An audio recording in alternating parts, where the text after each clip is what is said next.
Bom, então esse é o nosso segundo momento do nossa primeira semana de aula e eu passo para o nosso conteúdo de vez. Nossa primeira aula, ela não é bem sobre o vinho, ela é sobre a história. Nós temos que entender a história para nós entendermos a história do vinho.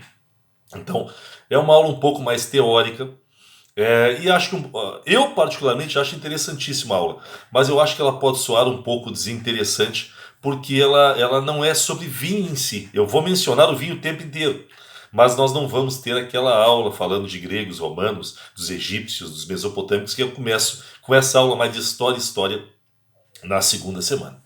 A nossa aula primeira, então, é sobre como é que se pesquisa história, como é que é feita a história, para que serve a história, o que é um fato histórico, o que é um documento histórico. É sobre isso, tá? E eu vou seguir na nossa aula aquele resumo que eu enviei para vocês e que já está lá no AVA já está lá no espaço da nossa disciplina, no AVA do nosso KVG, tá? Então, assim, ó, o primeiro ponto que eu coloquei ali é a utilidade da história. Como e por que esse estudo passado. É, nós temos que entender que o passado ele tem uma relação é, é, fundamental com o presente, no qual nós estamos inseridos. É impossível entendermos o presente se nós não entendermos o passado. É impossível nós entendermos, por exemplo, o porquê o porquê que a Europa, por exemplo, possui a maior tradição na produção, consumo e venda de vinhos, se nós não entendermos a história do desenvolvimento dos costumes europeus, dos hábitos europeus. É impossível nós entendermos, por exemplo, por que a bebida do vinho é uma bebida mais presente na mesa de pessoas brancas do que de pessoas negras, se nós não entendermos a escravidão. E entendermos que o vinho foi historicamente também uma marca de identificação social. Ou seja, o vinho ele é uma marca de status. E onde nós temos uma sociedade em que brancos são considerados cidadãos e negros são considerados mercadorias, obviamente a cultura de tomar vinho se tornou mais presente nos brancos do que nos negros. Né? É uma questão óbvia. Assim como, infelizmente, a cachaça, ou infelizmente no sentido de que nós temos, através de uma análise de bebida, a análise das consequências do horror da escravidão. A cachaça é mais presente na cultura negra, por exemplo, do que na cultura branca, né? Na cultura dos mais pobres do que na cultura dos mais ricos, já que a cachaça foi usada pelas camadas mais pobres, já que os ricos usavam como fator de diferenciação social, de distinção social, o vinho. Eu confesso para vocês que até hoje me incomoda um pouco esse elitismo que está presente e que é mantido e defendido por algumas pessoas no consumo do vinho. Eu gostaria que o vinho fosse mais democratizado, né? E confesso para vocês que me sinto mal quando nós temos por exemplo, as pessoas que torcem o nariz para o nosso vinho produzido nas nossas vinícolas da região, por exemplo, nosso vinho de mesa. Sim, a proposta dele é outra, mas me incomoda as pessoas que esnobam esse vinho. O vinho de mesa, ele tem um outro propósito, é outra coisa, mas é vinho. E a paixão das pessoas envolvidas na produção do vinho de mesa é às vezes até maior do que a paixão desses grandes conglomerados empresariais que produzem o nosso vinho fino. Mas existe uma questão de status nisso. Assim como eu noto uma questão de status na própria glamourização de todo aquele... como é que eu vou dizer para você? Toda aquela rotina que existe para o consumo de vinho. Né? Que me lembra um pouco, inclusive, os hábitos da nobreza dos séculos XVI, XVII, XVIII, né? Que tinha um talher para cada comida e um copo para cada bebida. Um dos objetivos dos nobres terem aqui toda aquela estrutura era qual? Diferenciar os nobres das camadas populares, já que para ser nobre tu tinha que ter uma cultura gastronômica, uma cultura de etiqueta que marcava a diferença entre nobreza e povo. Né? E eu acho que nós continuamos tendo isso muito presente. Eu vou batendo papo, tá, pessoal? Depois a gente vai comentar sobre essa aula. Se vocês acharam que foi demais, me digam que eu corto o papo. Essa semana, inclusive, pela primeira vez eu provei, e eu nunca tinha provado, o vinho em lata. O vinho em lata. Me lembrou aquela palestra maravilhosa que nós tivemos na semana acadêmica do curso de vocês, eu acho que foi o ano retrasado, é, que eu achei fantástica a ideia, achei interessantíssimo, mas não tinha provado. Essa semana eu tomei o espumante Moscatel, vou dizer o nome, né? Eu acho que é Noa o nome, né? O Moscatel, uma latinha amarela. E fiquei maravilhado com aquele Moscatel, maravilhado. É claro que ele não tem toda a riqueza e não tem todos os elementos de um espumante feito com todo um estudo, mas eu penso que são propostas diferentes e uma não desmerece a outra. Assim como o vinho fino não desmerece o vinho de mesa e o vinho de mesa não desmerece o vinho fino. São vinhos e envolvem a mesma paixão, mas existe uma questão de poder e de demarcação de classe social nisso. É por isso que, por exemplo, o vinho durante muito tempo foi usado, e eu acho que até hoje é usado, como uma demarcação de posição social. Tá? Vejam, isso é história. Para mim entender o hábito do vinho estar mais presente numa classe social do que na outra, eu estou estudando história. Para mim entender, nem se usa mais o conceito de raça, mas para mim entender que brancos consomem mais vinho do que negros, eu tenho que entender a história. Né? Para mim entender, por exemplo, e isso está mudando, e isso é muito interessante, que homens consomem mais vinho do que mulheres, eu também tenho que entender a história. Porque isso faz parte da demarcação do poder masculino. O vinho faz parte da demarcação do poder masculino. Tanto que nós vamos ter, lá na Revolução Industrial, a percepção de que se o vinho era voltado para os homens, havia todo um nicho de mercado para ser explorado com os espumantes. E nós temos então a associação da propaganda do século XIX do espumante às mulheres. Né? E do espumante a quem tem um estilo de vida mais jovem, o que é uma coisa que continua valendo até hoje.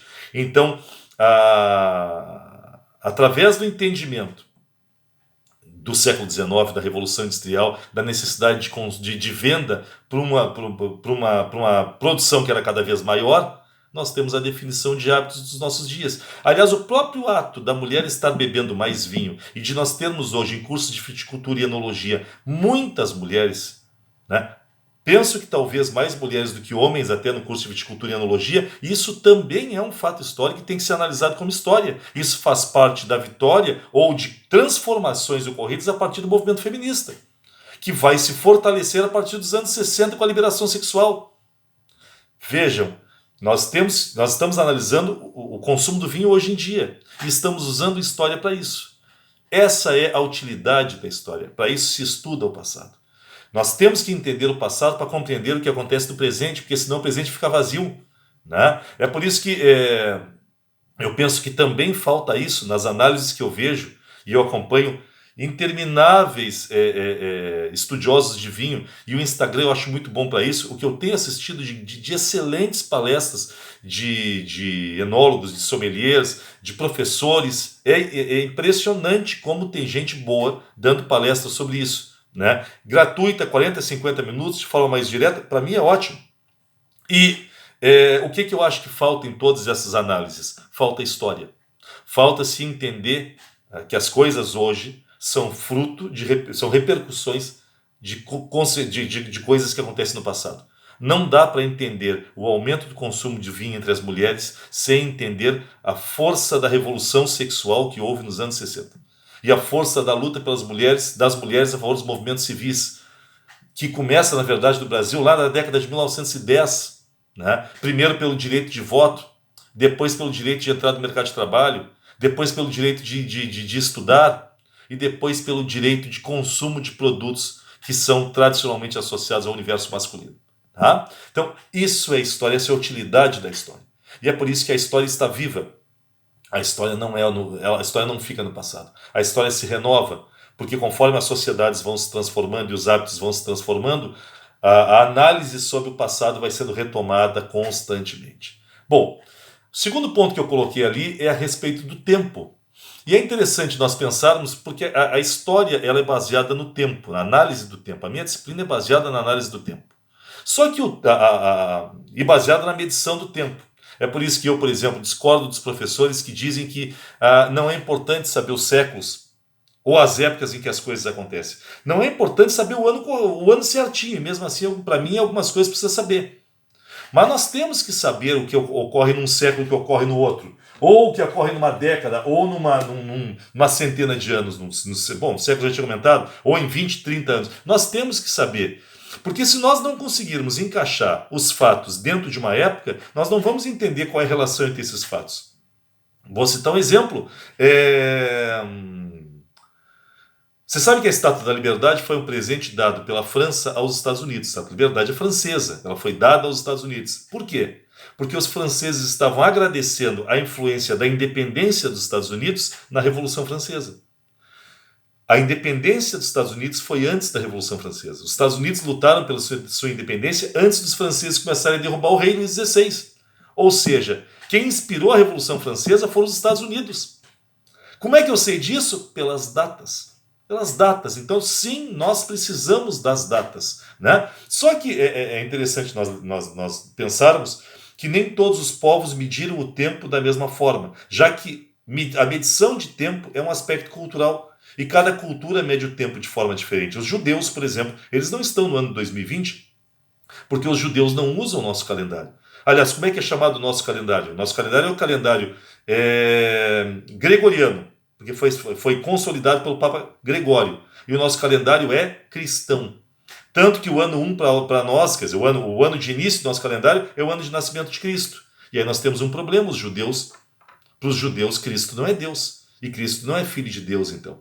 Resultado, para os judeus, eles têm o calendário judaico que é baseado no Antigo Testamento, nas datas do Antigo Testamento. Né? Eles não têm o antes de Cristo e o depois de Cristo. Povos que não creem em Cristo não têm o antes de Cristo e o depois de Cristo.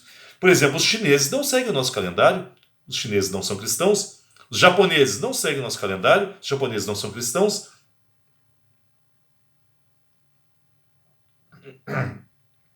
Pegarmos um outro exemplo, os muçulmanos. Para os muçulmanos, Cristo existiu. Os muçulmanos creem em Cristo. Só que os muçulmanos não acham que Cristo foi Deus.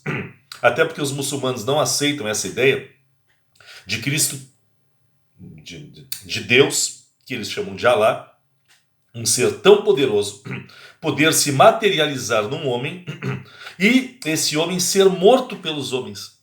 Isso não entra na cabeça dos muçulmanos. Por isso, para os muçulmanos, quem foi Jesus? Jesus, para os muçulmanos, foi um profeta. Porque, segundo a fé dos muçulmanos, Alá se manifesta entre os homens através de profetas, que não são deuses, são homens abençoados, são homens especiais. Segundo os muçulmanos, Alá teve 7 profetas. Cristo foi o segundo mais grandioso profeta. Qual foi o mais grandioso profeta para os muçulmanos? Maomé. Maomé é o mais grandioso dos profetas. Se os muçulmanos não cultuam Cristo, eles também não seguem o antes de Cristo e o depois de Cristo. E o ano 1 para os muçulmanos não é o nascimento de Cristo. O ano 1 para os muçulmanos é o ano de... Vamos ver aqui. 570, nós tivemos o nascimento de Maomé. 610, houve a aparição, a revelação, a noite da revelação, quando Deus se revelou a Maomé através do arcanjo Gabriel. 622. O ano 1 para os muçulmanos é o ano de 622 para nós. Porque no ano de 622, Maomé foi expulso da cidade onde ele nasceu, Meca, e se mudou para uma outra cidade que se chamava Yatreb, e que trocou de nome para Medina, cidade do profeta. É na Arábia Saudita isso. O berço do islamismo é a Arábia Saudita, hoje é a Arábia Saudita. A fuga de Maomé de Meca para Medina, expulso pelos comerciantes, já que Maomé combatia o comércio de objetos religiosos, Maomé sendo expulso de Meca para Medina, os muçulmanos chamam isso de Égira, e esse é o ano 1 do calendário islâmico. Ou seja, o calendário muçulmano também é diferente do nosso calendário. Então, vários povos medem o tempo de forma diferente. Os gregos, por exemplo, eles mediam o tempo de 4 em 4 anos. O que tinha de 4 em 4 anos? A grande homenagem ao deus maior deles, a Zeus. Qual era a homenagem que se fazia a Zeus? As Olimpíadas. De 4 em 4 anos tinha as Olimpíadas. De 4 em 4 anos os gregos contavam o tempo. Ou os gregos também contavam o tempo. Os gregos contavam o tempo pelos grandes eventos. Então, quando tinha uma guerra, por exemplo, eles diziam: estamos no ano tal da guerra tal. Ou estamos há tantos anos do término de tal guerra. É uma forma diferente de medir o tempo. Se pegarmos, por exemplo, os romanos, Júlio César vai compor a base do nosso calendário. César vai estabelecer a duração dos dias, meses e anos. Por que César fez isso? Não é que ele fosse um interessado por isso. É que César queria ter precisão porque ele se achava genial militarmente. E César queria deixar para a humanidade, para o resto da humanidade, os relatos com o máximo de certeza das grandes vitórias militares que ele teve enquanto general. Né? E ele vai, inclusive, compor os dias, os meses. Ele não, um grupo de sábios que ele juntou, né? E aí é que vai surgir, inclusive, um mês em sua homenagem, o mês de julho, que Júlio César vai se auto-homenagear, né, com o mês de julho. E julho vai ter 31 dias, porque nada pode ser maior que Júlio César. Então, julho tem que ter 31 dias. Né? Só que depois que César foi assassinado no Senado, pelos senadores, que estavam indignados com o poder que César estava assumindo e indignados com algumas reformas sociais que César estava fazendo para os seus soldados, que eram a classe mais pobre. César acaba sendo assassinado, nós temos uma disputa pelo poder em Roma, e o sobrinho de César se torna o próximo governante. Inclusive o sobrinho de César, que se chamava Caio Otávio, vai trocar seu nome, e vai colocar no seu nome a palavra Augustus. E vamos ter então Caio Otávio Augustus, quer dizer o divino.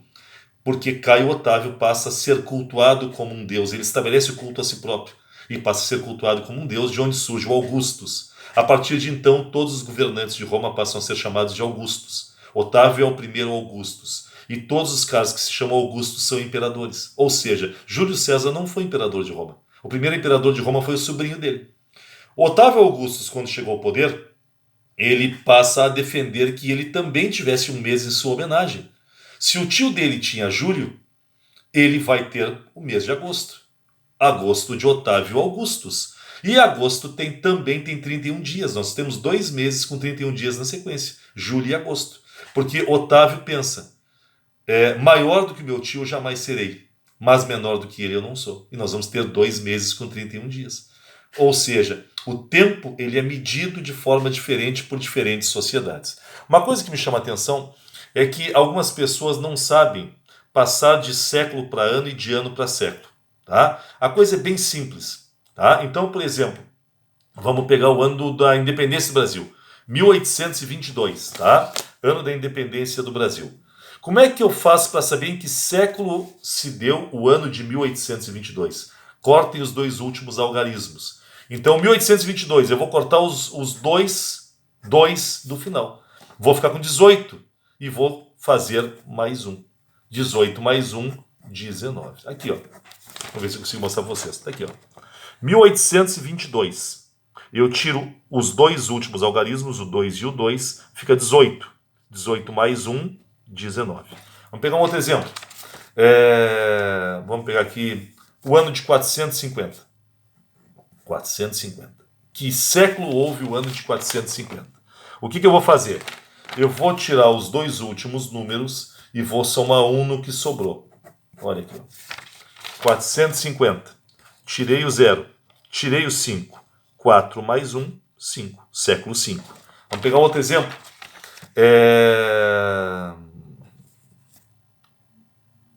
1095. Tá? Mesma coisa. Tiro os 2 últimos números, o 9 e o 5, sobrou o 1 e o 0, sobrou 10. 10 mais 1, século 11. Ó, 1095. Tirei o número, tirei o outro número, tirei os 2 últimos. Sobrou 10. 10 mais 1, 11. Vamos pegar outro exemplo. Vamos dar uma dificuldade. Vamos pegar o ano em que Cristo morreu segundo o calendário cristão. 33. Aí nós temos um problema. 33. 33. Tira o último. Tira o penúltimo. Ah, mas o que ficou? Ué, ficou 0, porque 33 é a mesma coisa que 0,33. O que eu vou fazer? Vou somar 1. 0 mais 1, Cristo morreu no século 1. Aqui, ó. Tirei o 3. Tirei o outro 3. Antes de 33 tem 0. 0,33. 0 mais 1, século em que Cristo morreu, século 1. Tá? É a mesma coisa antes de Cristo. Vamos pegar uma data antes de Cristo. Vamos pegar 874 antes de Cristo. Em que século foi isso? Ó, 874 antes de Cristo. Vou tirar os 2 últimos. Tirei o 4, tirei o 7, somo mais 1. Então, 874 a.C. Tirei o 4, tirei o 7, fica o 8. 8 mais 1. Em que século, então, houve o ano de 874 a.C.? Século de 8 mais 1, século de 9 a.C. Eu só coloco no final antes de Cristo. 874 a.C. é a mesma coisa que 9 a.C. Tá? A única coisa que complica é quando terminar em 00. Então vamos pegar, por exemplo, o Brasil foi descoberto em 1500. 1500. Descoberto entre aspas, né? Quando é 00 no final, aí é diferente. Só quando for 00 no final. Aí eu vou cortar os dois zeros, mas aí eu não vou somar nada. Quando terminar em 00, eu só repito os dois números da frente. Eu tiro 00, 1500 é século 15. 15. Tá? Mesma coisa, eu vou pegar um outro para ficar com um exemplo. Ó. 1600, 1800. 1800. Tá? 1800. Eu tiro 00, o que sobrou? 18. Que século houve o ano de 1800? Século 18. Quando for 00 no final, eu só corto. Tá aí. Tá? Espero que eu esteja conseguindo explicar para vocês. Vamos fazer o contrário agora. Vamos passar de século para ano. Então vamos pegar alguns séculos. Vamos pegar o século de... século XVI. Vamos pegar o século XII. Vamos pegar o século VI. Tá? Vamos pegar alguns exemplos aqui. 16, 12, 6, século 9. Vamos pegar o 9. E vamos pegar um antes de Cristo. Vamos pegar o século 18 antes de Cristo. Vamos pegar um antes de Cristo. Eu quero saber de quando a quando vai esse século aqui. Século 16. Como é que eu faço? Eu vou pegar 16 e vou tirar 1. 16 menos 1. 16 menos 1. 15. O século sempre começa com 01 no final. Então, qual é o ano inicial do século XVI? 1515, 1501. E até que ano vai o século XVI? Até, tu repete o 16 do século e bota 00 no final. Então, o século XVI vai de 1501 a 1600. Tá? Vamos pegar o outro século, século XII. 12 menos 1, 11. Então, o século começa em 1101. Século XII começa em 1101. E até que ano ele vai? Até o ano de 1200. Século XII. 1101 a 1200. 12 menos 1, 11. Século sempre começa com 01 no final. E ele vai até 12 com 00 no final. Vou pegar outro exemplo. Século VI. 6 menos 1, 5. Sempre bota 01 no final. Então, qual é o ano inicial do século VI? 501. Até onde ele vai? 600, 600. 501 a 600. Tá? Penúltima, século IX. 9 menos 1, 8. Começa com 01 no final. Então, o século IX começa no ano de 801 e vai até o ano de 900. 801 a 900, século IX.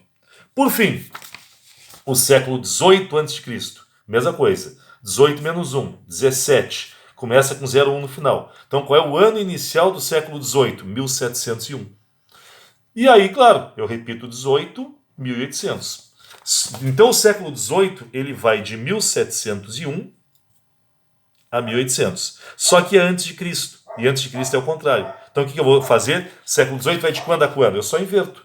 O século XVIII vai de 1800 a 1701 antes de Cristo, porque antes de Cristo nós contamos ao contrário. Beleza? Se vocês não conseguiram aprender isso, me peçam exercícios que eu coloco ali no grupo. E nós vamos conversando sobre eles. Tá? Esse era o segundo ponto que eu tinha para comentar hoje, a respeito do tempo. Terceiro ponto que eu tenho para comentar com vocês ali, seguindo a ordem da ficha que eu fiz, é a respeito de um fato histórico. O que é um fato histórico? O fato histórico é todo acontecimento do passado que muda uma comunidade, uma sociedade, um país ou o mundo inteiro. Fato histórico é um fato que tem uma relevância para uma sociedade. Fato histórico é um fato que muda uma sociedade. Qualquer fato que muda uma sociedade é um fato histórico. Então, por exemplo, existem fatos que são históricos só para uma determinada comunidade. Por exemplo, A construção de uma paróquia numa comunidade do interior, que passou a ser um grande centro de encontro para aquela paróquia. A construção da paróquia, ou a data de inauguração da paróquia, é um fato histórico. Só que é um fato histórico para aquela comunidade, mas não é um fato histórico para o país, por exemplo. Por que interessou para o país como um todo a construção daquela paróquia? Nada. Não é um fato histórico mundial. O que interessou para os russos a construção daquela paróquia? Nada. Mas é um fato histórico importante naquela comunidade. Nós temos fatos históricos que são importantes para as cidades. Existem fatos que mudaram a cidade de Pelotas. Então são fatos históricos para Pelotas. Mas de repente não são fatos históricos para o resto do estado, por exemplo. São fatos históricos muito fortes para Pelotas. E não necessariamente são fatos históricos para um estado ou mesmo para um país. Existem fatos que são históricos para um estado inteiro. Exemplo do Rio Grande do Sul, a Revolução Farroupilha, é um fato histórico fundamental. A proclamação da República Rio-Grandense, quando o general Antônio de Souza Neto venceu a Batalha de Seival e proclamou a República Rio-Grandense, separando na teoria o Rio Grande do Sul do Brasil. Isso é um fato histórico gaúcho, mas não é um fato histórico mundial. Porque, por exemplo, o que interessa isso para quem mora na África do Sul? Nada. Então é um fato histórico importante para o Rio Grande do Sul, acho que importante para o Brasil, mas não necessariamente um fato histórico mundial. Em compensação, nós temos fatos históricos que são importantes para o Brasil inteiro, porque mudaram a sociedade brasileira. Um dos fatos históricos que mudou a sociedade brasileira ocorreu no dia 24 de agosto de 54.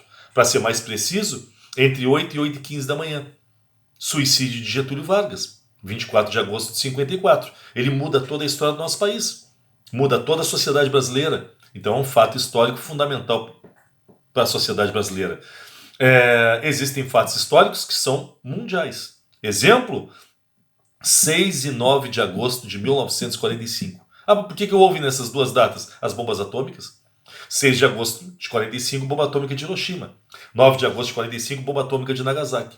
A partir das bombas atômicas, toda a história da humanidade é modificada. Então são fatos históricos mundiais. Né?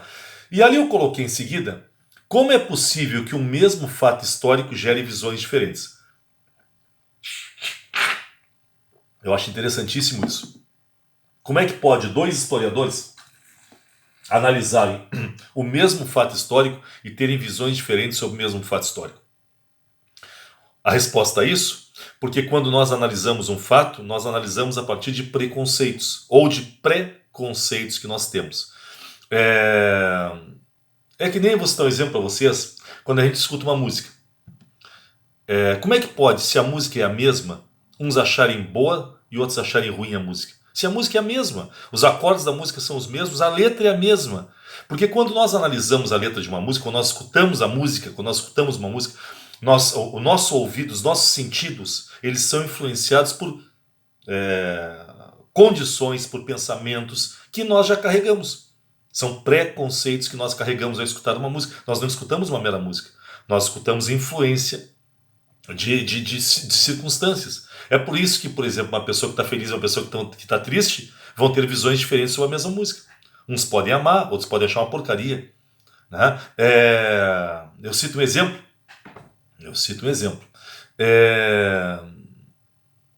Quando eu escuto, por exemplo, o Leonardo cantar, esse cantor sertanejo, eu lembro da minha mãe. A minha mãe gosta muito do Leonardo. Minha mãe era fã, na verdade, de Leandro Leonardo, né? Tempo de Leandro Leonardo.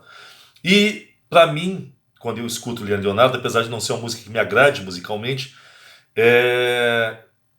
eu tendo a gostar dessas músicas porque me lembra a minha infância com a minha mãe. Né? O tempo que eu, antes de sair de casa, antes de conhecer minha esposa, casar, antes de sair de casa, o contato com a minha mãe era basicamente ao som de Leonardo. Então, é isso. Quando a gente, passando para a história, quando a gente analisa o passado, nós somos influenciados por condições que nós temos. É por isso que, por exemplo, se um historiador branco e um historiador negro analisarem a temática escravidão, eles provavelmente vão ter visões diferentes sobre a escravidão. Porque eles têm situações diferentes, eles têm circunstâncias diferentes que interferem na forma como eles analisam o passado. É por isso que, como é que a gente sabe Como é que a gente sabe melhor o que aconteceu no passado? Pegando múltiplas visões sobre esse passado. Quanto mais visões diferentes nós pegarmos para analisar o mesmo fato, mais nós vamos compreender o passado. E nenhum historiador, por mais grandioso que seja, por mais extraordinário que seja, vai ter a visão completa sobre o passado. Porque ele vai ter a visão do passado a partir da sua visão, a partir dos seus pré-conceitos, a partir dos seus ideais de vida. Não sei se vocês estão conseguindo me entender nessa explicação. Ainda, bom, por isso é que é possível explicar que o mesmo fato histórico gere visões diferentes. Tá? E ali eu coloquei uma frase de Karl Marx, onde Marx diz: a história reflete o pensamento não só do analisado, mas também do que analisa. Por isso é mutável. Exatamente isso. Quando eu analiso o passado, eu não estou só analisando o passado, eu estou revelando quem eu sou. Porque quando eu analiso o passado, eu vou evidenciar algumas coisas na minha análise e outras eu vou deixar para segundo plano. Quando eu procuro estudar mais algumas coisas e dar menos importância para outras, eu estou revelando não só o passado, mas eu estou revelando o presente meu enquanto historiador, enquanto analista do passado. Tá? Estamos com 30 minutos. Vou parar o vídeo de novo, recomeço para não ficar muito pesado.